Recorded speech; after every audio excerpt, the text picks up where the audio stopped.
Steve Phillips here to break down today's big news in Major League Baseball with 3 players going into the Hall of Fame. But Steve, a lot of the conversations has still focused on 2 guys not yet in the Hall of Fame, of course, Barry Bonds, Roger Clemens. But those numbers went up close to 54% of the vote this time around. They've got 5 more years of eligibility. Is this an inevitability that these 2 will get in the Hall of Fame?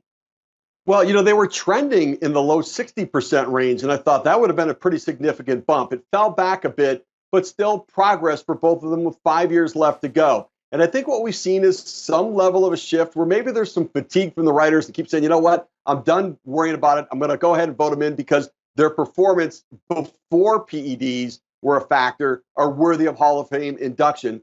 I think there's maybe a Bud Selig factor in some part of this as well. I don't think it's right.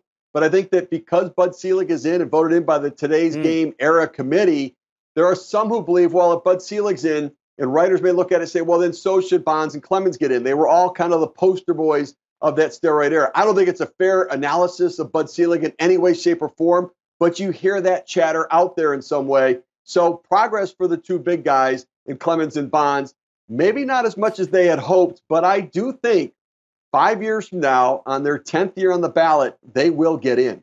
Steve, this is such a tough one for me, just as a passionate baseball fan, and you as a guy connected to the game, in the game, as a GM.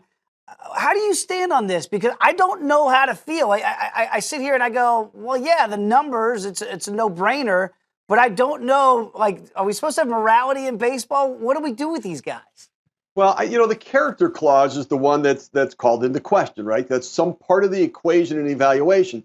Yet, where was it when we voted in a lot of guys already in the Hall of Fame? I mean, there are a lot of guys where you could call into question the character issue. And so is it a threshold and a level from which we start to work and move forward? The other thing to keep in mind, every era of baseball has had performance enhancement.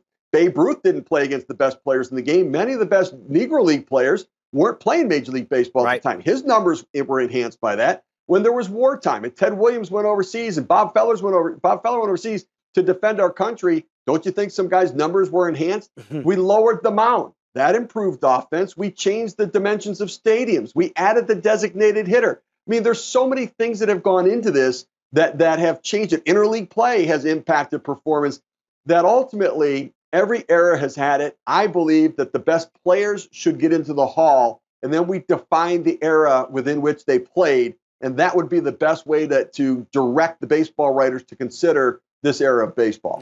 Well said, and that's a sharp suit. From our GM here at the Big 120, Steve Phillips. Great stuff as always, Steve. Thanks, my man.